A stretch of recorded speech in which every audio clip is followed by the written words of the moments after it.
आपल्या वरळीमध्ये एक रोड आहे.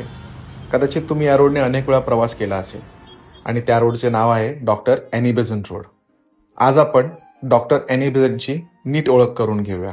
ती मूळची ब्रिटनमधली. 1847चा तिचा जन्म, पण ती जगली मात्र भारतासाठी.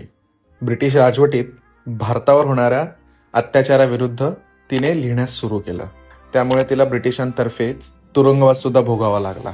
पुढे जाऊन तिने लोकमान्य टिळक यांच्यासोबत होम रूल लीग ही चळवळ सुरू केली आणि इंडिया फॉर इंडियन्स हे घोषवाक्यामुळे ती भारतात प्रसिद्ध झाली.